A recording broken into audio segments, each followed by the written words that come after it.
Bêtise. Oui, en fait, en réalité, cet accord de paix est présenté comme c'est un accord politique. Ouais. En fait, son soubassement économique. C'est la raison pour laquelle on n'aborde pas les questions de fond. Quand vous lisez en préambule, on vous dit reconnaissance ici, mais à la fin, on insiste sur la dimension économique, l'intégration économique. Et qui dit intégration économique dit l'arrivée des grands groupes nord-américains ou occidentaux, américains tout particulièrement, et qui vont faire affaire avec les Congolais et les Rwandais, avec la RDC et le Rwanda. Mais la RDC va servir de guichet automatique des matières premières et le Rwanda va participer au raffinage, à toutes les autres opérations en vue de l'exportation à l'étranger. Donc la plus-value, c'est au niveau du Rwanda. Le Congo sert de guichet automatique des matières premières. Et donc, il ne faut pas oublier que cet accord-là, il faut rappeler, parce que c'est important, on l'oublie.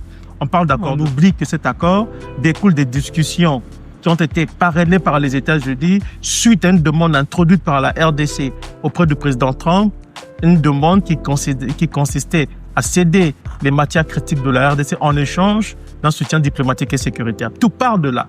Il ne faut pas perdre ça de vue. Alors, les Américains ont décidé de ne pas s'impliquer directement, mais d'essayer de trouver un consensus entre les parties pour leur permettre de venir s'investir dans le secteur minier congolais. C'est ce qu'ils ont fait. Ils ne sont pas là pour ramener la paix. Et il faut que les Congolais ou les observateurs étrangers regardent comment le président Trump a géré les questions des négociations de paix dans d'autres conflits. Je pense ici à l'Ukraine. Je pense ici à la question iranienne. On peut voir comment il le gère. Je pense encore et surtout à la question de Gaza. Et donc, on voit bien que pour Donald Trump, le plus important, c'est l'économie. C'est la paix par l'économie.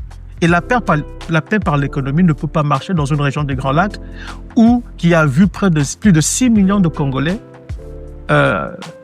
être tués ou mourir pour le bonheur de certains groupes privés et même de certains Rwandais à vie de ressources naturelles congolaises. Ça ne peut pas marcher. Cette paix par l'économie ne marchera tout simplement pas parce qu'il y a des frustrations, il y a des blessures importantes.